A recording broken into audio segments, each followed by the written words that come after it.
8 kids. 1 camera crew. And a family that America watched fall apart in real time.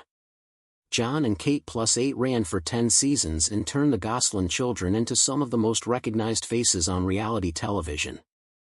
But the show ended, the marriage ended, and then something nobody really talks about happened. 6 of those 8 kids stopped speaking to one of their parents entirely.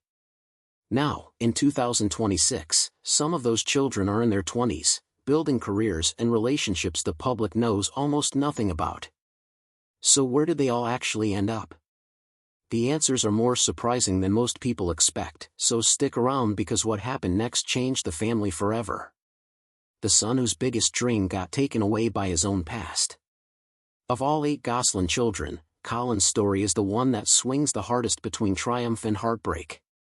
He was the child who generated the most concern during the show's run, the one viewers watched struggle, the one whose parents publicly disagreed about how to handle him. Kate sent Collin to the Fairmount Behavioral Health Institute in Philadelphia when he was 12, a decision Jon said he only found out about through the media, not through a conversation with his own ex-wife. Collin would later say it was one of the most frightening periods of his life, describing it as a place where he had no support system and didn't even get the chance to say goodbye to his siblings. That detail alone reframed how a lot of viewers saw the family. A parent learning their child was placed in a facility through a news report, not a phone call, is not a small thing. Collin spent roughly a year and a half away, eventually transferred to a separate institution near Pittsburgh. When he finally came out, he moved in with his father Jon and, later, his sister Hannah, essentially cutting off contact with his mother Kate and the rest of his siblings. Collin has said he hasn't spoken to most of them since 2016. What happened next is the part that made his story feel like it was heading somewhere triumphant. Collin channeled everything, the instability, the discipline, the years of navigating a fractured household, into structure. He joined the Army Junior ROTC program in high school, graduated in 2023, and made a decision that surprised even people who had followed his story closely. He enlisted in the United States Marines, posting that the challenge of the Corps appealed to him more than anything else. For a while, it looked like the kid who once needed a court order just to come home had built himself into exactly the kind of disciplined, mission-driven adult nobody would have predicted. Then, in the summer of 2024, while he was near the very end of training and close to graduating boot camp, the Marines pulled his paperwork. They found the institutionalization record from when he was 12. Collin has said that was the only reason given, no deeper explanation required, no appeal to circumstance. Being in an institution at some point in his life was, in his words, good enough on its own to get him discharged.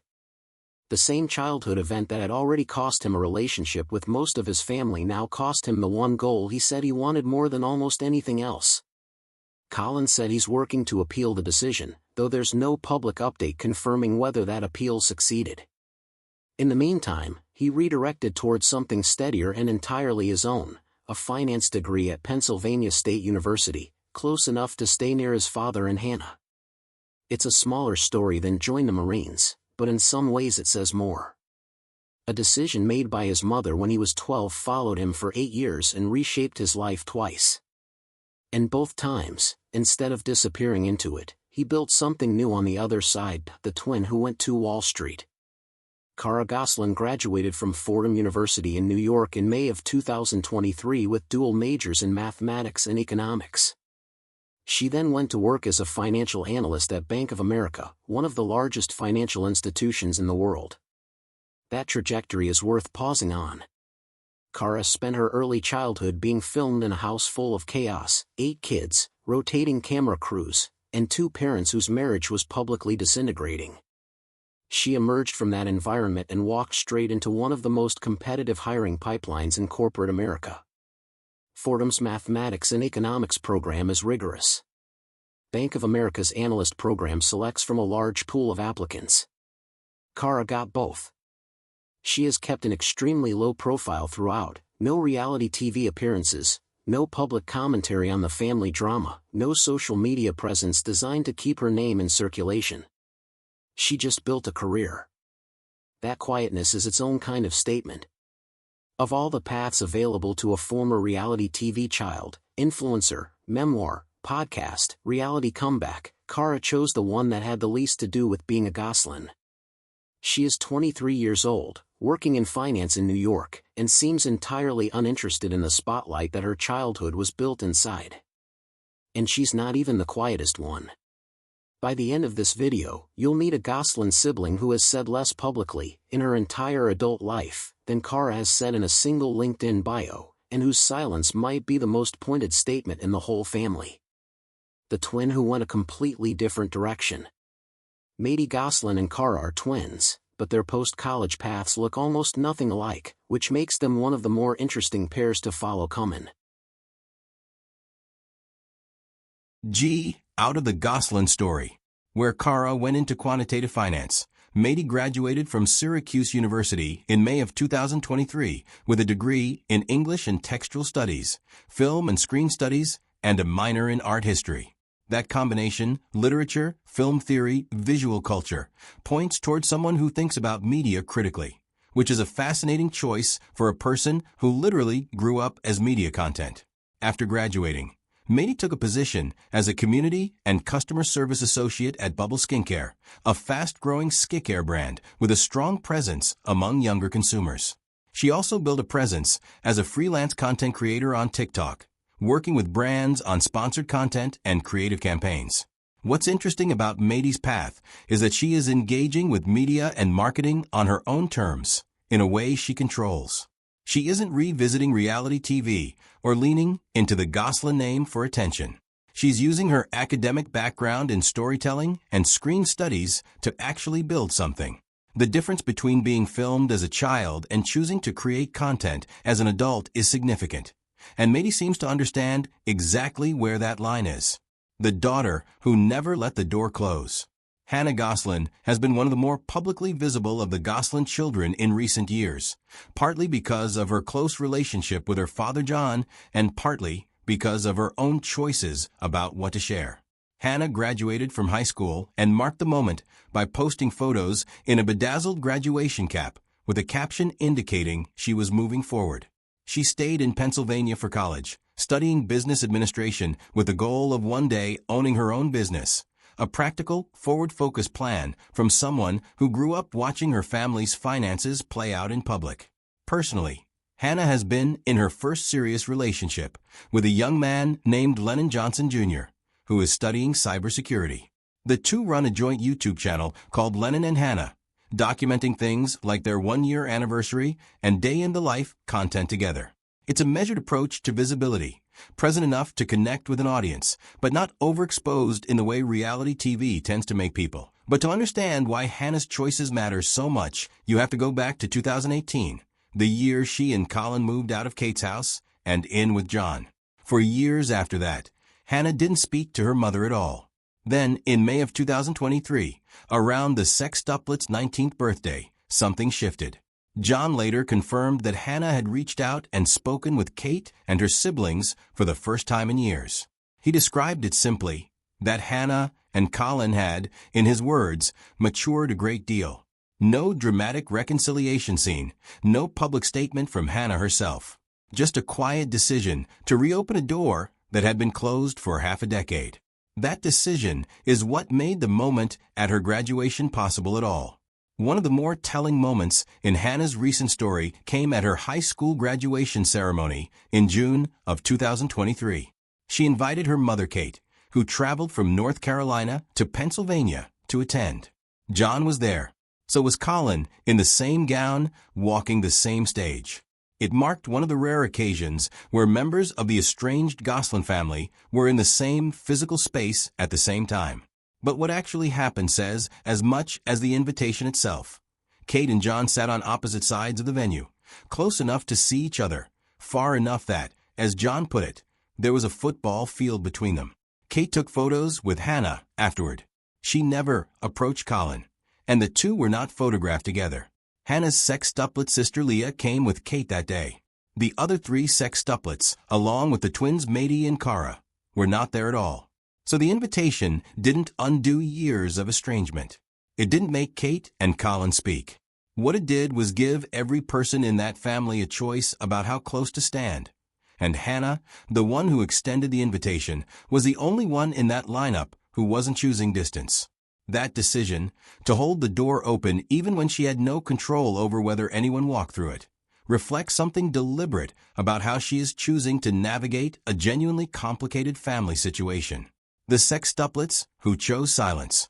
For of the 6 sextuplets, Aaden, Alexis, Leah, and Joel have maintained almost complete privacy as they've moved into adulthood.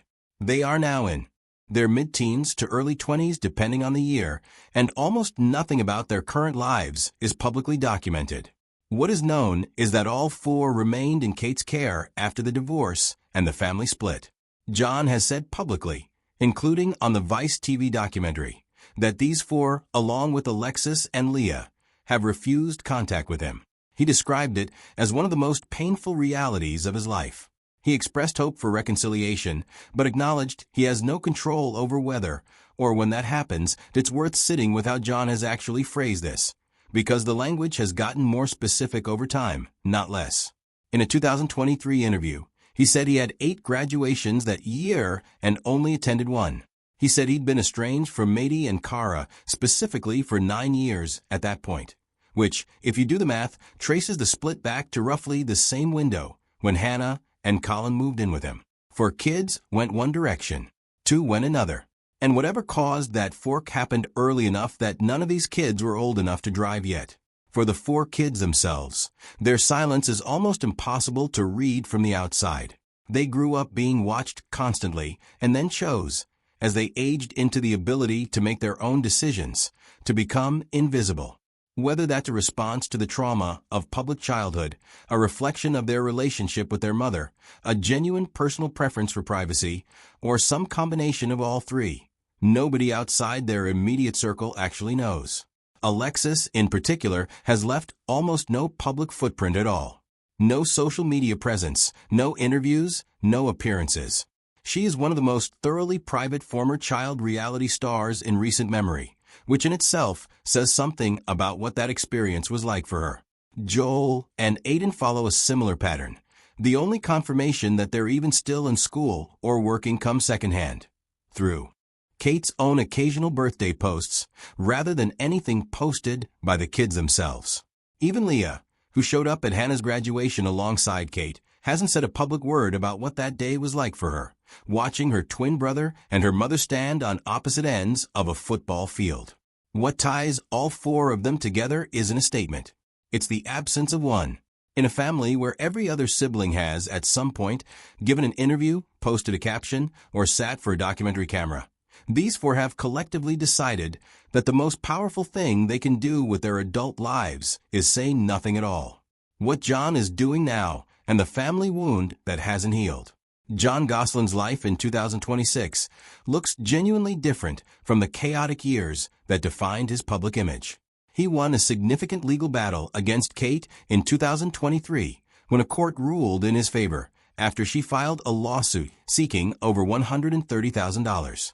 That outcome closed one chapter of a legal conflict that had dragged on for years. The lawsuit itself traced back to a 2012 judgment filed back when custody of the kids was still being contested and Kate was fighting to keep filming rights to the show. A Bucks County, Pennsylvania judge ultimately struck that old judgment rather than enforcing it, which meant Jon walked away owing nothing. Kate's attorney pushed back hard in the press, insisting the math still favored her client. Kate herself filed an appeal weeks later. But the underlying argument from Jon's side was almost uncomfortably direct. How do you owe ongoing support to children you've been raising largely on your own, while estranged from the parent demanding the money? The court agreed with that framing, and the case closed that he introduced his girlfriend Stephanie Lebo publicly in late 2022, confirming a relationship that had been kept private for several years. The 2 met at a social gathering through mutual friends, and had been together since 2021 before going public. Jon has spoken about the relationship in terms that suggest genuine stability, a contrast to the years of public conflict that defined so much of his post-divorce life. By 2025, that relationship had moved further still. Stephanie was present at Hannah's birthday celebration alongside Jon, a small but telling sign of how settled his day-to-day life has become compared to the chaos that once defined it. He appeared on Vice TV's documentary series covering the show's legacy, sitting alongside Collin and Hannah to discuss what the show was, what it cost the family, and where things stand now. Jon was candid about the estrangement from 6 of his children.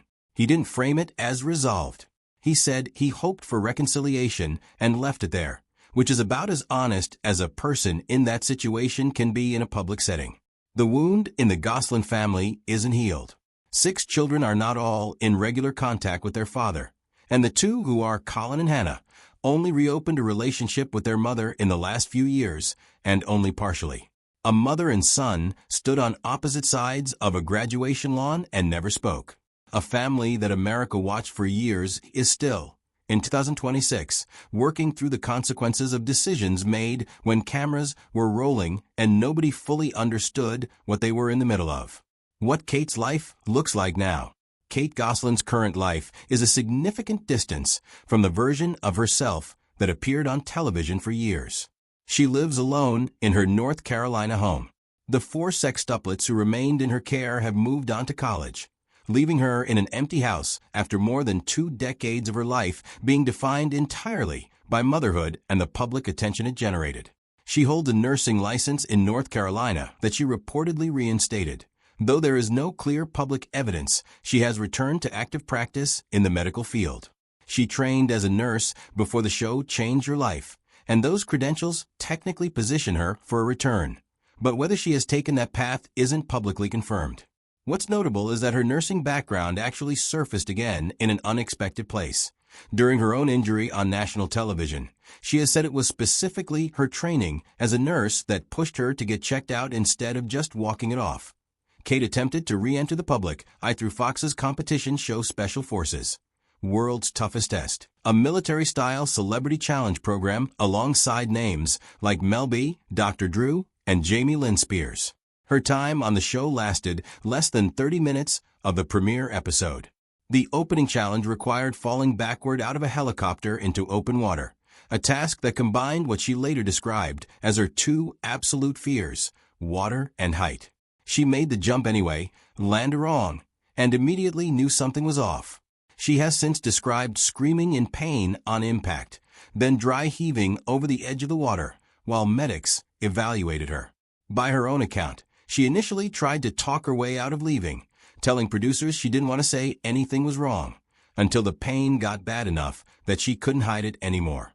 She sustained a neck injury during the fall and was eventually taken off by ambulance, with medics initially suspecting a broken neck. It wasn't broken, but months later, she said the injury still hadn't fully healed, describing lingering pain in her neck and shoulders that she attributed partly to stress and partly to the impact itself. It was a difficult public moment for someone who had clearly hoped the appearance would re-establish her visibility, and by her own admission afterward, she said she was still angry about how abruptly it had ended, having barely gotten the chance to compete at all. What Kate's life looks like beyond those data points is largely private. She isn't actively cultivating a public profile. The family she built the show around has scattered, some to her, some to Jon, some into lives that have very little to do with either parent publicly. The version of Kate that millions of people form strong opinions about has largely stepped back from view, and what replaced it is a quieter life that she hasn't chosen to document. So here's the question worth sitting with. If the cameras had never shown up, do you think this family stays together? Share your thoughts in the comments below. Thanks for watching, and check out the next video.